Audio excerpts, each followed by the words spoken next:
ওম শান্তি। আজ 1 এপ্রিল 2026। আমরা সবাই বাবার অমূল্য মধুর মহাবাক্য শুনব। ওম শান্তি। মিষ্টি বাচ্চারা, বাবা যে হয় যেমন হয়, তোমরা বাচ্চাদের মধ্যেও নম্বর 1 চিনতে পারো। যদি সবাই চিনতে পারে তো অনেক ভিড় লেগে যাবে। আজকের প্রশ্ন: চারিদিকে প্রত্যক্ষতার আওয়াজ কখন ছড়াবে? উত্তর: জানতে পারবে যে স্বয়ং ভগবান এই পুরনো দুনিয়ার বিনাশ করিয়ে নতুন দুনিয়া স্থাপন করতে এসেছে। 2. আমাদের সবার সদ্গতি করা বাবা আমাদের ভক্তির ফল দিতে এসেছে। এই নিশ্চয় হবে তো প্রত্যক্ষতা হয়ে যাবে, চারিদিকে হলচল পড়ে যাবে। আজকের গীত জো পিয়া কে সাথ হ্যায়। ওম শান্তি। বাচ্চারা গানের 2 লাইন শুনেছে, যে পিয়ার সাথে আছে। তো এই পিয়াকে এটা দুনিয়ার কেউ জানে না। অনেক বাবার বাচ্চা আছে, এর মধ্যেও অনেকে আছে যারা জানে না যে কোন প্রকারে বাবাকে ইয়াদ করা উচিত। ইয়াদ করতে পারে না, একটু পরপর ভুলে যায়। বাবা বোঝায় বাচ্চারা নিজেকে আত্মা ভাবো, আমরা হলাম বিন্দি। বাবা জ্ঞানের সাগর, ওনাকে ইয়াদ করতে হবে। ইয়াদ করার এমন প্র্যাকটিস হয়ে যায় যে নিরন্তর ইয়াদ দাঁড়িয়ে যায়। শেষে এটাই মনে থাকে যে আমরা আত্মা, শরীর তো আছে কিন্তু এই জ্ঞান বুদ্ধিতে রাখতে হবে। বাবার ডাইরেকশন পাওয়া গেছে যে আমি যেমন, ওই রূপে কোনো বিড়লাই আমাকে ইয়াদ করে। দেহ অভিমানে বাচ্চারা অনেক এসে যায়। বাবা বুঝিয়েছে যতক্ষণ কাউকে বাবার পরিচয় দাওনি ততক্ষণ কিছু বুঝবে না। প্রথমে তো ওদের এটা জানতে হবে যে ও নিরাকার, আমাদের বাবা গীতার ভগবান হয়, এই সবার সদ্গতি দাতা হয়। ও এই সময় সদ্গতি করার পার্ট বাজাচ্ছে। এই পয়েন্টে নিশ্চয় বুদ্ধি হয়ে যাবে তো সব সাধু সন্তরা আছে, সবাই 1 সেকেন্ডে এসে যাবে। ভারতে অনেক হাঙ্গামা হয়ে যাবে। যদি জানতে পেরে যায় এই দুনিয়া বিনাশ হয়ে যাবে, এই কথার নিশ্চয় হয়ে যাবে তো মুম্বাই থেকে আবু পর্যন্ত কিউ লেগে যাবে। কিন্তু এত তাড়াতাড়ি কারো নিশ্চয় হয় না। তোমরা জানো যে বিনাশ হবে। এই সময় সবাই ঘোর ঘুমেই থাকবে। তারপর শেষের সময় তোমাদের প্রভাব বেরোবে।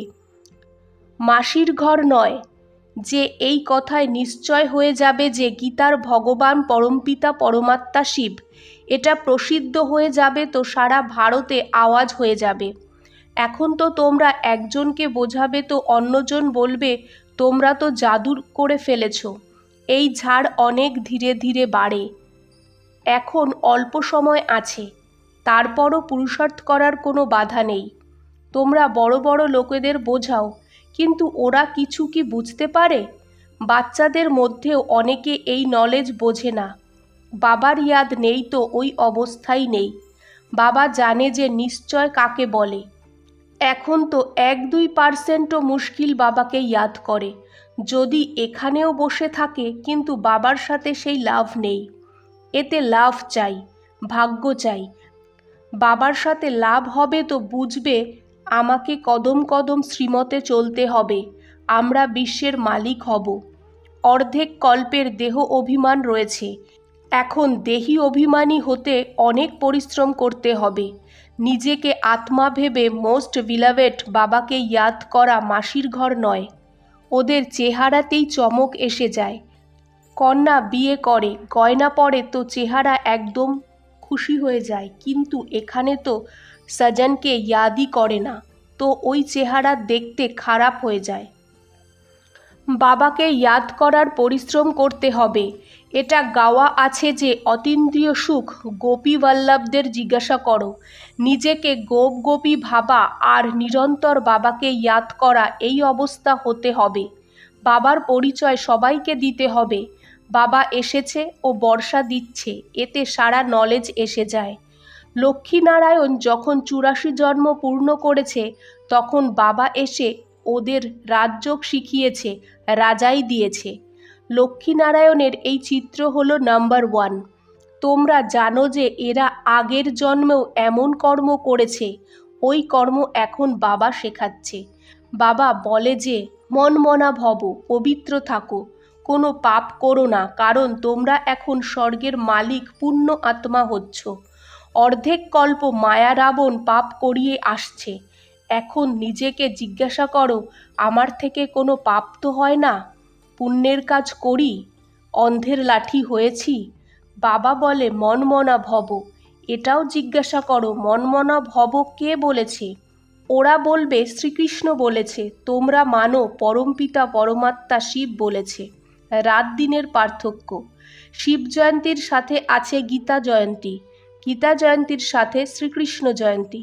তোমরা জানো আমরা ভবিষ্যতে প্রিন্স হব, বেগার টু প্রিন্স হতে হবে। এই এম অবজেক্টটি রাজযোগের। তোমরা সিদ্ধ করে বলো যে গীতার ভগবান শ্রীকৃষ্ণ ছিল না, ও তো নিরাকার ছিল। তো সর্বব্যাপীর যে জ্ঞান আছে সেটা উড়ে যাবে। সবার সদ্গতিদাতা পতিত পাবন বাবা হয়, বলেও যে ও হলো লিবারেটর, তারপর সর্বব্যাপী বলে দেয়। ও লিবারেটর হয়, তারপর সর্বব্যাপী কি করে হবে? যা কিছু বলে কিছু বোঝে না, ধর্মের সম্বন্ধে যা মনে আসে তাই বলে দেয়। মুখ্য ধর্ম হলো 3। দেবী দেবতা ধর্ম তো অর্ধেক কল্প চলে। তোমরা জানো বাবা ব্রাহ্মণ, দেবতা, ক্ষত্রিয় ধর্ম স্থাপন করে, এটা দুনিয়া জানে না। এরা তো সত্যযুগকে লক্ষ বছর বলে দেয়। আদি সনাতন দেবী দেবতা ধর্ম হলো সব থেকে উঁচু, কিন্তু ওরা নিজের ধর্মকে ভুলে ইরিলিজিয়াস হয়ে গেছে। খ্রিস্টান লোকেরা নিজের ধর্মকে ছাড়ে না, ওরা জানে যে ক্রাইস্ট আমাদের ধর্ম স্থাপন করেছিল। ইসলামী, বৌদ্ধি, তারপর খ্রিস্টিয়ান, এগুলো হলো মুখ্য ধর্ম, বাকি তো ছোট ছোট অনেক আছে। কোথা থেকে বৃদ্ধি হয়েছে এটা কেউ জানে না। মোহাম্মদের এখন অল্প সময় হয়েছে। ইসলামী পুরানো হয়, খ্রিস্টানও নাম করা হয়, বাকি তো কত আছে। সবার নিজের নিজের ধর্ম আছে, নিজের ভিন্ন ভিন্ন ধর্ম, ভিন্ন ভিন্ন নাম আছে, তো গুলিয়ে গেছে। এটা জানে না যে মুখ্য ধর্মশাস্ত্রই 4টে। এতে ডিটিজম, ব্রাহ্মণরাও এসে যায়। ব্রাহ্মণ সো দেবতা, দেবতা সো ক্ষত্রিয়, এটা কেউ জানে না। গায় যে ব্রাহ্মণ দেবতায় নমঃ, পরমপিতা ব্রাহ্মণ দেবতা ক্ষত্রিয় ধর্মের স্থাপনা করেছে। অক্ষর আছে, কিন্তু এমনভাবে পড়ে যে মনে হয় তোতা পাখি। এটা হলো কাটার জঙ্গল। ভারত গার্ডেন অফ ফ্লাওয়ার ছিল, এটাও মানে, কিন্তু এটা কখন, কিভাবে, কে বানিয়েছে, পরমপিতা কি জিনিস, এটা কেউ জানে না। তো অরফান হয়ে গেছে, তাই না? এই জন্য লড়াই ঝগড়া ইত্যাদি হয়, শুধু ভক্তিতেই খুশি হয়ে যায়। এখন বাবা এসেছে বোঝাতে, সেকেন্ডে জীবনমুক্তি দিয়ে দেয়। জ্ঞান অঞ্জন সদ্গুরু দিয়েছে, অজ্ঞান অন্ধকার বিনাশ। বাবা তৃতীয় নেত্র দিয়েছে, দেবতাদের তৃতীয় নেত্র দেখায়, কিন্তু অর্থ কিছুই জানে না। বাস্তবে তৃতীয় নেত্র তোমাদের আছে, ওনারা দিয়ে দিয়েছে দেবতাদের। গাওয়াও হয় যে জ্ঞান আর ভক্তি। যখন রাবণ রাজ্য শুরু হয় তো ভক্তি শুরু হয়। ভারতবাসী বাম মার্গে গিয়ে ধর্মভ্রষ্ট, কর্মভ্রষ্ট হয়ে যায়। এই জন্য এখন হিন্দু বলে দিয়েছে, পতিত হয়ে গেছে। এটা কে বানিয়েছে? রাবণ। রাবণকে প্রতি বছর জ্বালাতে থাকে, কিছুই বোঝে না। মায়া একদম পাথর বুদ্ধি বানিয়ে দিয়েছে। পাথর থেকে পরশ বাবাই বানায়, বাবা বোঝায়, কিন্তু তাও বড় মুশকিলে কারো বুদ্ধিতে এটা বসে। মা মে কম ইয়াদ করো, ইয়াদেই পরিশ্রম হয়। দেহ অভিমানে এসে আত্মা ইয়াদই করে না, অনেক পাপ করে নেয়, তো পাপের ঘড়া পূর্ণ হয়ে যায়। অন্যকে রাস্তা বলার বদলে নিজেই ভুলে যায়, অনেক দুর্গতি হয়ে যায়। এখানে রাজাই স্থাপন হচ্ছে, কেউ পড়ে আকাশে উঠে যায়, আর কেউ নিচে পড়ে যায়। বুদ্ধি ডাল হয়তো পড়তে পারে না। অনেকে বলে বাবা আমি কাউকে বোঝাতে পারি না। বাবা বলে আচ্ছা, শুধু নিজেকে আত্মা ভাবো, আমি বাবাকে ইয়াদ করো, আমি তোমাকে সুখ দেব, কিন্তু ইয়াদই করে না। ইয়াদ করবে তো অন্যদেরও ইয়াদ করাতে পারবে। বাবাকে ইয়াদ করবে তো পাপ নষ্ট হয়ে যাবে। ওনাকে ইয়াদ করা ছাড়া তোমরা সুখধামে যেতে পারবে না। 21 জন্মের বর্ষা নিরাকার বাবার থেকেই পাওয়া যায়। বাকি তো সব অল্পকালের সুখ দেয়। বাবা তোমাদের রাজযোগ শিখিয়ে স্বর্গের বাদশাহী দেয়। কত সোজা। দেহ অভিমান আসার কারণে কিছু না কিছু পাপ হতে থাকে। যোগ হলো মুখ্য।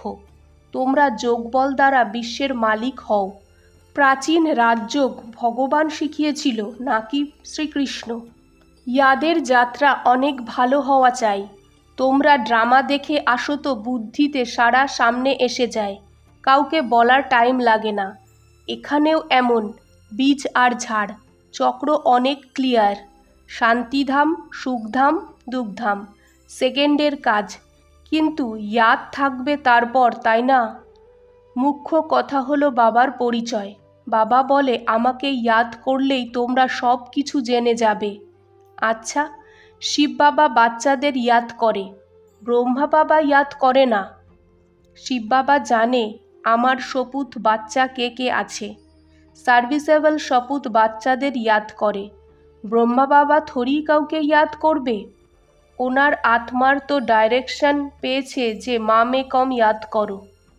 আচ্ছা, মিষ্টি মিষ্টি সিকিলাদে বাচ্চাদের প্রতি মাত পিতা বাপদাদার ইয়াদ প্যার আর গুড মর্নিং। আজকের ধারণা: 1. ভাগ্যবান হওয়ার জন্য এক বাবার সাথে সত্যি সত্যি লাভ রাখতে হবে। আর লাভ রাখা মানে কদম কদম একজনারই শ্রীমতে চলতে থাকা। 2. রোজ পুণ্যের কাজ অবশ্যই করতে হবে। সব থেকে বড় পুণ্য হলো সবাইকে বাবার পরিচয় দেওয়া, বাবাকে ইয়াদ করা আর সবাইকে বাবার ইয়াদ করানো। আজকের বাপদাদার মধুর বরদান: নিজের দৃষ্টি আর বৃত্তির পরিবর্তন দ্বারা সৃষ্টিকে বদলানো বাচ্চারা সাক্ষাৎকার মুরাদ ভব। নিজের বৃত্তির পরিবর্তন দ্বারা দৃষ্টিকে দিব্য বানাও তো দৃষ্টি দ্বারা অনেক আত্মাদের নিজেদের যথার্থ রূপ, যথার্থ ঘর তথা যথার্থ রাজধানী দেখাতে পারবে। এমন যথার্থ সাক্ষাৎকার করানোর জন্য বুদ্ধিতে একটুও দেহ অভিমানের চঞ্চলতা রাখলে হবে না। তো বৃত্তিকে শুধরে দৃষ্টি দিব্য বানাও তো, তখন সৃষ্টি পরিবর্তন হবে। দেখারা অনুভব করবে যে এটা চোখ নয়, কিন্তু এটা একটা জাদুর ডিব্বা। এই চোখ সাক্ষাৎকারের সাধন হয়ে যাবে। আজকের স্লোগান: সেবার উমঙ্গ উৎসাহের সাথে বেহাদের বৈরাগ্য বৃত্তি সফলতার আধার। ওম শান্তি।